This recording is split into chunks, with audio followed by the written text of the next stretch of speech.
watching Morning at NTV.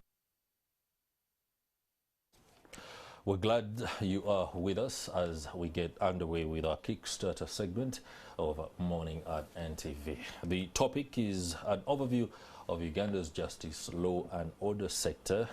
Does the reforms need to be quickly undertaken? It's a wide-ranging subject that can be discussed at all levels, but at Morning at NTV this morning, we are honored to host the Minister for Justice and Constitutional Affairs, Honorable Norbert Mao. Many times, or for those that have been around for a long time, call him Chairman Mao. I'll be letting him give us a preamble before we can get into the nitty-gritty to understand why Chairman and everything around it. But let me just give you a preamble to our discussion. For many years, perception surveys have ranked the judiciary as one of the most difficult institutions to navigate in Uganda. The general perception is that the poor man can never receive justice as promptly as they ought to. While this may not be true, the perception continues to persist, especially among those who may not have the resources, knowledge, finances or otherwise to navigate the system. These are attitudes that prevail. Legal cases have been on and reported. The police, prosecutors and courts finding themselves on the wrong side of judgment. We are going to look at exactly what is, what can be and what ought to be. A very warm welcome to the program, Honorable Norbert Mao. Thank you so much, Chris. Allow me say with emphasis, Chairman Mao. Yes, Chairman, also President General of the Democratic Party. Oh, okay. Yeah. But I left the title of Chairman intact since I left Gulu in the year 2011. Okay. Seems the title stuck to me. But I love it anyway. You love it anyway. It does strike resemblance or comparison to Mr. Zedong. Do you see yourself as a transformational leader? I'm not Mao Zedong. I think the biggest difference between me and Mao Zedong is that he was an atheist and I'm a Christian. We agree on many things, but that disagreement is also fundamental because it's about a worldview. That said, I see myself as a transformational leader. Okay. We come on the backdrop of your taking on a docket of justice and constitutional affairs at the time when there seemed to be a storm. How and the what of the agreement that saw you work with the National Resistance Movement, or President Yoweri Museveni for that matter, you projected yourself as one who has come to sanitize a system that needs to address itself to the issues of the day that are apparent and should be honestly spoken about. How far are you with this project? When I came into the office of Minister of Justice, I had a long, shall I say, career as a student leader, lawyer, and a lawyer for the poor. And that makes a difference for me. I am the one who set up the legal aid project in Gulu to serve northern Uganda. I had served in parliament for 10 years and then I had retired voluntarily. And then I had retreated to Gulu district to serve as chairman of the local government, which many people perceived as a demotion, but I found it a most fulfilling job. And then I ran for president, and I have been at the helm of the Democratic Party. So when I went to the ministry, it was a continuation of my journey. Many people think that I should be defined by the position of Minister of Justice. And I tell them I was already somebody before I took the oath as Minister of Justice. I cannot deceive Ugandans about who Norbert Mao is, because Norbert Mao's beliefs how he views himself and how he views the world is out there. And that is important in assessing the potential of anybody who assumes a new office. There is no switch that you are going to flick when you arrive in an office. So a direct answer to your question is that I found many things that are already ongoing in the ministry. The most important file on my desk is the file for constitutional reforms. There are things that keep Ugandans awake. And among these are the issue of transition. Now, transition is a big word, but it can be unpacked. Transition includes political succession, which means leaders leave the scene and other leaders take over. Transition can also mean a new political party taking over as an old political party departs. A transition can also be about generations. An old generation leaves the stage and a new one takes over. As Shakespeare said, all the world is a stage. Everybody comes, plays their part, and departs. That's what transition is all about. The proposals for constitutional reforms are many. As a matter of fact, I would say 2/3 of the ideas that will end up in a reformed constitution are already out there.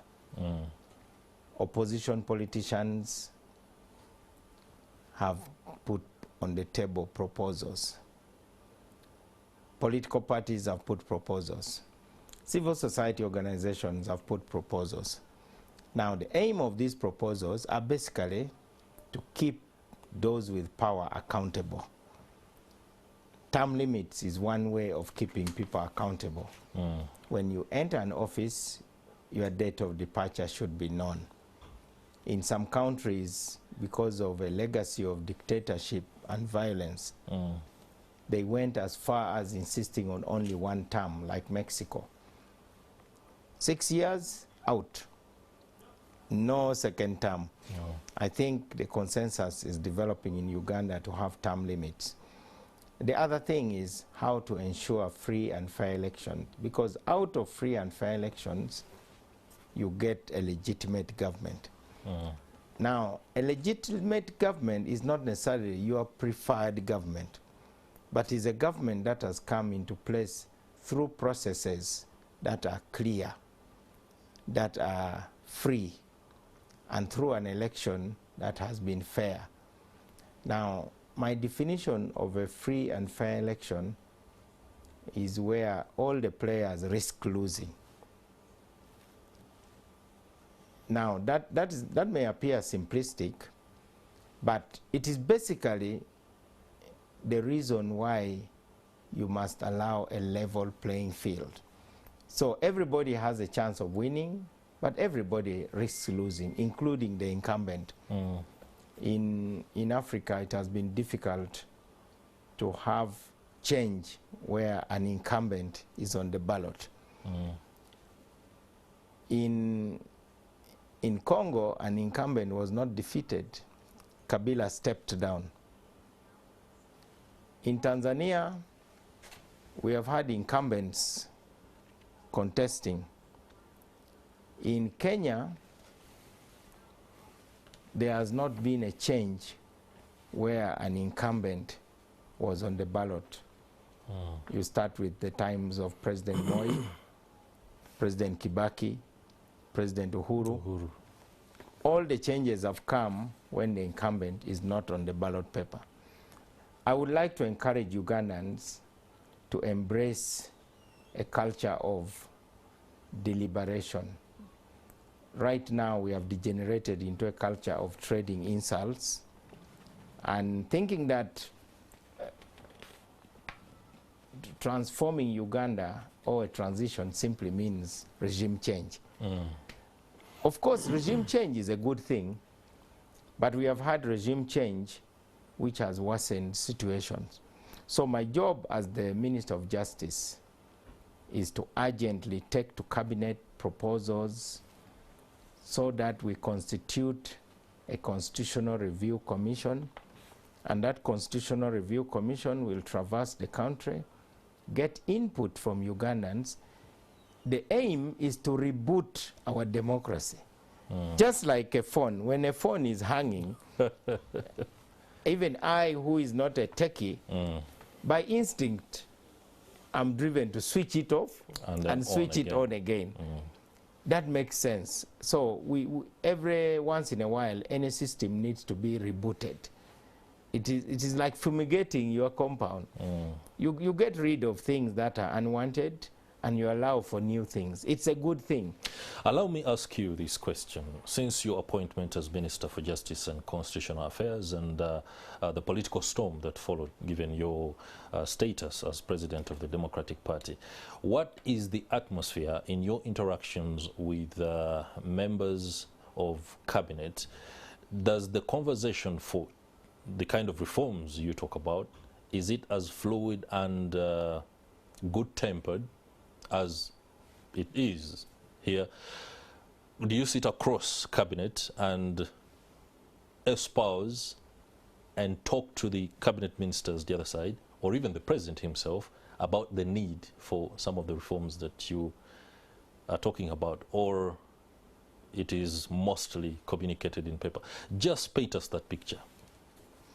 When I arrived in the Cabinet, I was warmly welcomed across the board. Okay. And I still feel warmly welcome.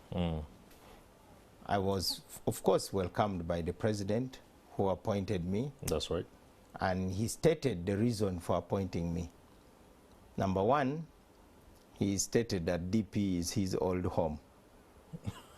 Number two, he stated that Uganda needs to unite. And uniting does not mean that you don't disagree.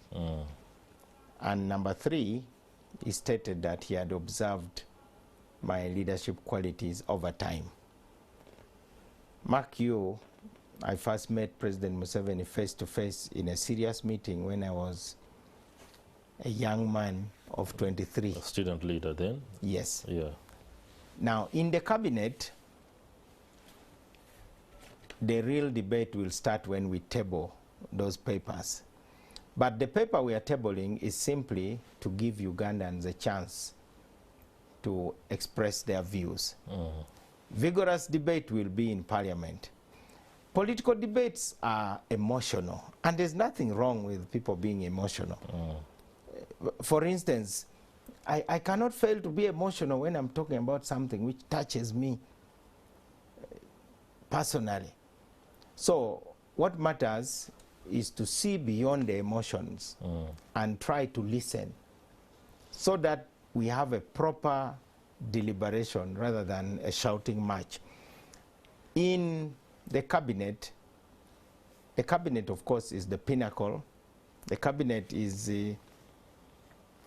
in some countries, the Cabinet is called a Council of Ministers. So as a Council of Ministers, it advises the President because the executive power of the country is vested in the President. It's the duty of the Cabinet to distill the scattered rays of so many ideas so that the country is clear about what policy is driving us. Now, our policy politically is that Uganda aspires to be a multi-party democracy, and that means competition. That's right. Issues will be debated about how to have competition, how to have cooperation, how to have order, and then how to have freedom. The duty of the state is to balance all those interests to ensure that Uganda does not lose the ideas that are outside the government. And that's why Parliament has everybody. And where the political class disagrees on what the law says, then the courts come in. You have seen the courts have thrown out provisions of the Public Order Management Act. They have said they're unconstitutional. The courts have thrown out provisions of Computer Misuse Act. The courts have thrown out sections of the Police Act. So the courts ensure quality assurance in terms of constitutionality of the laws. It is my expectation that members of cabinet will debate freely without attempting to read the president's mind. But my experience so far is that the majority of members of parliament are independent-minded. Even those who are in cabinet are independent-minded. I also believe that in the judiciary we have a majority of judges who are independent-minded. So once we have people who apply the law, they apply reason, and they also have a broad view of our history. We carry our history with us, and we must not forget it. Once we take those matters into consideration, we will come up with a good constitution. So constitutional reform is number one. The other thing is, of course, national reconciliation. Uganda is hurting. This country is hurting so much. We need to reconcile. We are proposing a national dialogue to allow Ugandans build a new consensus. And those are the reasons for my being in cabinet. It's not by accident that I'm in the Ministry of Justice and Constitutional Affairs. Imagine if I was in the Ministry of Works or Ministry of Energy. I wonder what sort of questions you would be asking me. Well, we would readily find convenient questions to ask, because at the end of the day, a man of many abilities like should the be able to... Umeme contract. Are you suggesting there's a lot that is under the table on that? I also watch NTV. I've been seeing NTV talking about Umeme. Okay. All right, let's leave Umeme matters for another day and keep to discussing the justice system. Before you were appointed or took on the docket, it had been without a substantive minister for over a year. And of course, many within the political circles said your appointment had taken a long time to negotiate. I don't know what were the issues of contention, whether your end of the bargain was not being met sufficiently, given the fact that you were or still is the president of the Democratic Party. But allow me ask you the question about the justice system and the tendency for the law to be a convenient vehicle for the political class. Many times when the opposition or people who are not in good state with the government find themselves in the courts of law, there is a tendency for the system to run very efficiently, more like a speed train. When it comes to the state actors or members of cabinet, it all of a sudden turns into a locomotive of the 19th century. Why is it so? Let's talk about the justice system and then let's look at the players. In the justice system, you have got people who have disputes. Let's say we are fighting over land. Let's say you have employed me and you have fired me. We have all those disputes. That is the civil side. In the criminal justice system, you have got suspects, those suspected of having committed offenses.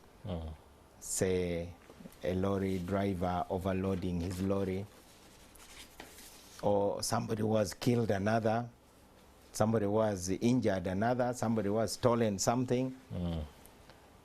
And there's something we call due process. Sometimes due process means that the process is a bit slow. Now, in the criminal justice system, you must have police officers who must bring evidence. You have got prosecutors from the office of the DPP, and then you have got the courts.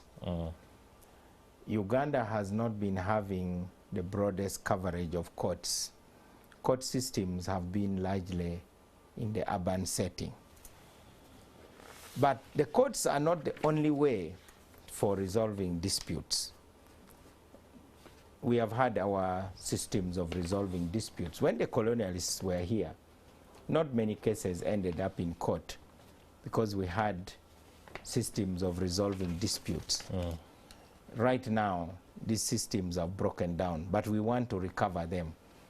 Top on my agenda at the ministry is to introduce what we know as alternative dispute resolution, mediation, conciliation, arbitration. Those are things that will allow us to ease the pressure on the judicial system. But you are right. We have got those with money and influence who appear to get justice faster than the poor. That I will admit. I'm not going to argue with that because it is right there. Then you might want to talk to us about exactly how that is being addressed within the judiciary itself, but also by the executive, in order to ensure that actually the poor, the one you claim to be lawyer for, is actually receiving the kind of justice they need as promptly as they should. In paintings, justice is depicted as being blind, which means it does not see you, whether you are dressed in rags, whether you are dressed in a suit. Justice is supposed to be neutral. Justice is supposed to apply the law equally. Now, our adversarial judicial system means that you have lawyers clashing in court. The majority of the poor cannot afford lawyers. So that in itself is already a disadvantage. At the ministry, we are pushing for support to legal aid so that we have lawyers who are dedicated to serve the poor. There's a case that I started, and that case lasted for 15 years before it was resolved. There was somebody with power and influence who wanted to grab somebody's land, prime property in the center of Gulu City. But we got justice for that person. Now, those are rare stories. In the majority of cases, the poor are being evicted. You remember this case where Prime Minister Nabanja had to intervene. There have been other cases in rural areas. So the judiciary can resolve that by ensuring that there are magistrates in virtually every constituency. That's the goal. Right now, there's a recruitment for magistrates. Secondly, you need cases to be prosecuted quickly so that people don't spend too long in jail, especially when they are merely suspects. And then, number three, we have got to support the police to have the capacity to investigate cases quickly. Many times cases drag on because the lawyers of the government simply go and say, "My lord," or "Your worship, investigations are still ongoing." I get very happy when I see courts dismissing cases for want of prosecution. You remember the Chief Justice himself threatened to have the Segirinya Sewanyana case dismissed if it is not prosecuted. Those are options. The other thing is plea bargaining. Many times, suspects actually know what they know, and if they can go to court and admit guilt, they can get a lighter sentence. All those are ways. But the foundation of the law, as a lawyer who went to law school, of course, taught by the likes of Professor Frederick Juko, I can tell you that the law is an instrument of those who have dominance. And I don't think that's only about Uganda. So there must be a constant struggle by those with less power to ensure that the law serves them as much as possible.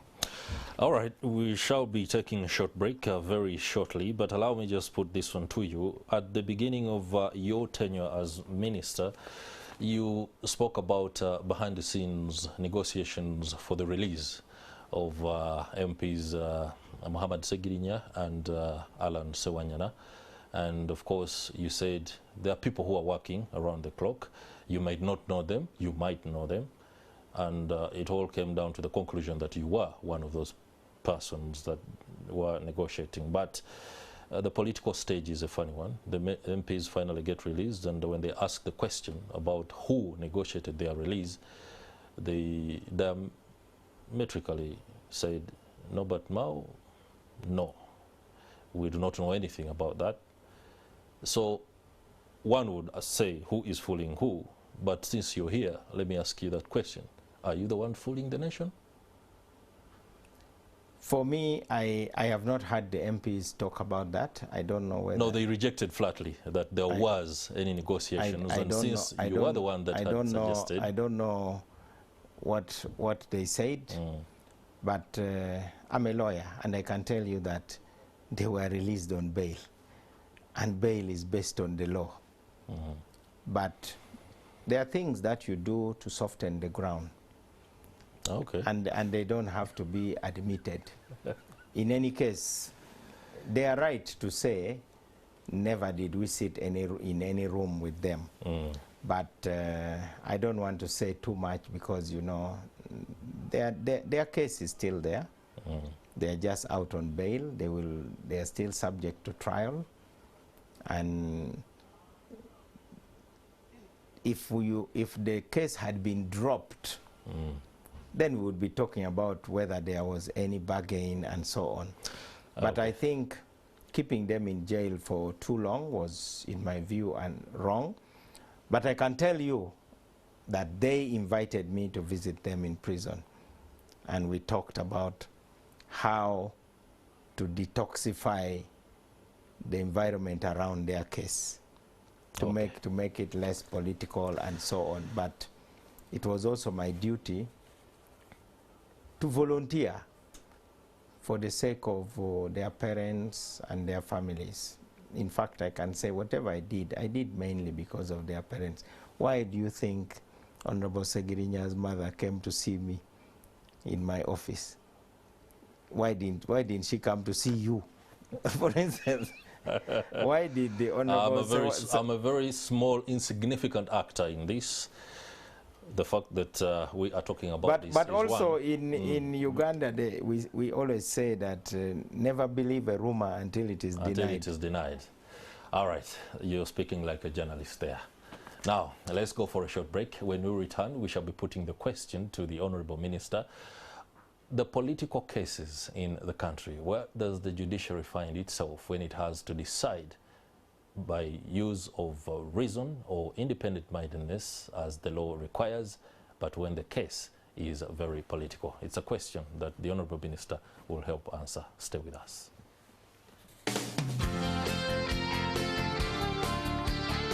Of a minister who, well, at the beginning of his tenure, following his appointment, many had questions, but he had his answers for them.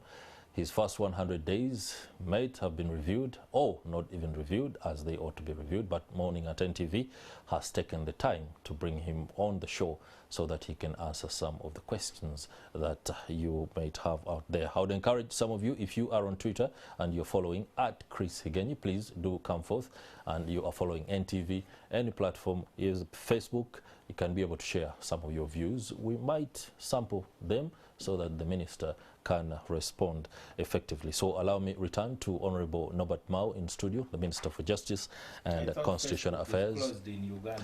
Facebook, Found a way around. the interesting thing is that government officials also communicate so many things through Facebook, and those are some of the dilemmas and contradictions of governing a state.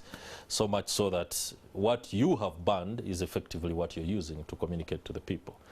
That's a debate for another day. Now, it is called behind the counter. Behind the counter. Judicial officers, many times, the judges, registrars, find themselves having to dispense justice or ensure these processes go on as smoothly as they ought to. But then there is the big elephant in the room, the politics of the day. Political cases and the law. I know politics and the law are intertwined, but the workings might be different. When judges are seen not to act independently or as independent-minded as they ought to, like you alluded to earlier, then there is the question of justice itself. the people we expect to dispense it for us are not being just. Why? They are acting on the whims of the politics of the day. Cadres, for example, is an issue where somebody is seen not to either pursue evidence so that they can produce it as effectively as possible because it works for the state. Just give us an overview of how you are working around to ensure that these inconsistencies are put out of the way. Chris, if you came to my office on a typical day, you would find dozens of people waiting to see me. All of them. More like any government officer in the in this part of the world. I think in my case, yeah, there's a peculiarity. You can do your sampling, go and visit other ministries. The reason I'm telling you this is that many of them come with complaints. My case has taken too long. The judge I have been given is not trustworthy. My lawyers are letting me down despite my paying exorbitant fees. I have been issued with an eviction order. There are warrants of arrest for people who attacked me and destroyed my house, but the warrant is not being executed. Others come and say, you know, the prosecutors have withdrawn the case without even consulting me. So the image of the judicial system is bad. Ugandans perceive that the judicial system is corrupt, compromised, serves only the powerful, or serves those who are affiliated to those who are powerful. So we first of all need to make sure the machinery starts moving faster. The budget of the judiciary has more or less been doubled. And that is thanks to the current Chief Justice, who has managed to persuade the government, and in particular the president, that is important for judicial officers to be well paid. That is right. But it's not enough to pay judicial officers well. You must pay the prosecutors well. You must pay the police officers who investigate well. And then in the Ministry of Justice, you also have to pay the lawyers who fight on behalf of government. It is 360 degrees. So now the judiciary is the most attractive employer, probably after Parliament. You can see the number of people applying to be magistrates. It never used to be that attractive because the terms and conditions are now more favorable. It is our expectation that the terms of service of the police who investigate cases, our lawyers in the Ministry of Justice, and even the prosecutors should be improved. In Uganda today, we have poor performance across the board. Many people cannot account for the time they are paid for. A few months ago, we attended the launch of a report on the performance of the judiciary. It was an excellent report. It talked about how case backlog is being managed, innovative systems like justice centers, which allows the courts to be accessible to the poor. Many poor people don't know that you can even just write a letter and take it to court. And it is the duty of the court not to say, use lawyerly language. Which is always very complicated. There's no need for that. So those are good steps. But now the elephant in the room is the performance of the officials. As Minister of Justice, I have some 3 things that are on top of my table. Number 1 is, of course, alternative dispute resolution. Number 2 is how lawyers are educated and disciplined, and how lawyers can be ethical. Ethics is a big issue across the board, not just about politicians. I see people talk about ministers and MPs, but this country needs to have a serious debate about how we can be more ethical in the way we work. I would love to see scorecards for judicial officers. I would want a judge to put on the table how many judgments he or she has delivered. I'm sure it would be shocking if the judiciary published, for instance, for the last 3 years, how many judgments a judge has delivered. Because there are many cases that are, so to speak, in the oven. They are never out. So it is true that political sensitive cases move faster, like election petitions. If today... Especially when it's favorable to one party. The law says and sets a limited time within which election petitions must be disposed of. The Chief Justice has said any case which is older than 2 years, that's already a backlog. Yeah. So the judiciary should state clearly in which courts those backlogs are and who are the judicial officers responsible. Yeah. That's the meaning of accountability. When I wake up in the morning and go to my office, I have to be accountable because things are flowing on my desk every day. I deal with so many things and I cannot create a jam on my desk. There are papers you need to read and so on. And that's why we are paid well. Now, if you are paid well, and still you don't want to earn that good pay, then you are as good as any of the thieves that we are talking about. You are stealing time. So in the same way, we need a strong and assertive Judicial Service Commission capable of disciplining judicial officers. The process is long, but it can be moved faster because you can't just dismiss a judge. But it is important for there to be a system of accountability. But we have also to caution ourselves many times, because judges don't come on TV. You'll never host a judge here to come and defend himself. No. Judges are accused of corruption as a way of blackmailing them. And sometimes those who purport to take bribes on behalf of judges actually are not talking to the judges. I know one particular case which was shared with me in my capacity as minister of a clerk who went and read a draft judgment on a judge's desk and saw which way the judgment was going, then looked for the party that was going to win and said, you know what? This judge needs something in order to judge in your favor, because he thought he was sure. So this person gave some money, and of course the fellow pocketed the money, never gave the judge and never even talked to the judge about anything. The next day this man comes very smart in his suit and tie, beaming, not knowing that a few days earlier, before delivering the judgment, the judge had landed on an authority which made him change his mind and forced him to decide the case the other way. Now he read the judgment and this fellow was very disappointed.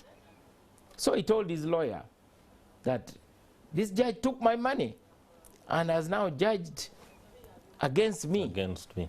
So the lawyer went to see the judge with the client. We are officers of court as lawyers. We are allowed to go and talk to judges in their chambers. After all, we are not talking personal issues. We are talking about our client, we are talking about the law, we are talking about the facts. So it turned out that the whole thing was a hoax. So the lawyer had to reveal the truth, and the officer who received the money was appropriately dealt with. So even as we talk about corruption in the judiciary, which I admit is there, we also have to know that there are many cases where judges are falsely accused by those who lose cases. All right. Now, I'm sure every Ugandan out there has something that is on their mind. Cases where a judge delivers an order or on a case, and then immediately the suspects, immediately they get out of his jurisdiction or the chambers or the premises of the court, they are rearrested by operatives that usually appear like state operatives, but the state sometimes conveniently says it has no idea. Where should the judge's powers end? Shouldn't the judge be concerned about the security of any one person outside of the immediate confines of the court to avoid being rearrested? Chris, judges, if judges were to issue orders and also enforce them, then the system would actually collapse. Isn't that the dilemma of the system itself? It is not a dilemma. It is a question of a culture we have to fight, of dealing with things outside the law. Those kind of arrests, if they are there, should be within the law. Because if you rearrest me, then bring the charges and bring the evidence. I condemn that kind of behavior as Minister of Justice. And in the Ministry of Justice, what used to be a human rights desk is now a fully fledged human rights department under the Attorney General's chambers. And we are going to launch toll-free numbers to ensure that people talk to us. Since you said that in Uganda people listen to the voices of power, as the ministry we are determined, and many times we have to call security officials. Number two, I have requested for an opportunity to speak to the National Security Council, which has the top brass of the military and security apparatus, to let them know that the Constitution is non-negotiable. You can't sit in your office as an army officer and a police officer and start negotiating about to what extent the Constitution should protect a citizen. Those protections are non-negotiable. So, if there is new evidence, it is okay. You can arrest the suspect. But in most cases in Uganda, it appears like the intention is simply to defeat the order of release that has been issued. And all citizens should condemn that. The same applies to torture. The same applies to people who don't identify themselves, arresting people violently and kidnapping them. Arresting should be within the law. And if you are arresting me for a proper reason, I should identify myself. I said, I'm Officer Norbert Mao from this police station. Are you Chris Higenyi? I have instructions to take you to the police station. Please follow me. Can you please follow me? But in this case, somebody who you don't know, who is not even in uniform, just grabs you by your trousers and starts dragging you. So what would you do if such a person had a knife and just killed you in self-defense? We shall be. So our security officers are endangering their own lives because they make it appear as if it is personal. They are acting on behalf of the state. Whether somebody is putting handcuffs on you, if you are resisting arrest and they are forcing you into a vehicle, it is not personal. But sometimes you hear the words being spoken by the arresting officers. It's as if it is a personal operation. Even insulting suspects. Okay. That one is unacceptable. Thank you very much. I think we are into the final bend of the discussion. Now, just love to ask something that is more general. I am told you are a member of the Zoe Ministries, right? We don't call ourselves members because that would now make us look like we are a political party. What do you call yourselves? Or like we are Rotarians. What do you call yourselves? We call ourselves remnants. Remnants. Remnants means you are custodians of a message. Okay. And as remnants, remnants are Christians first and foremost. Now, those who identify as remnants are Christians who believe that the gap between God's will and man's will should keep on getting closer and closer.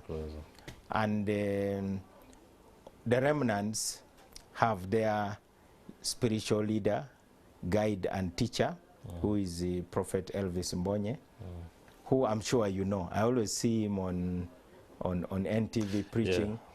I have followed him with a lot of interest, even before I became a remnant.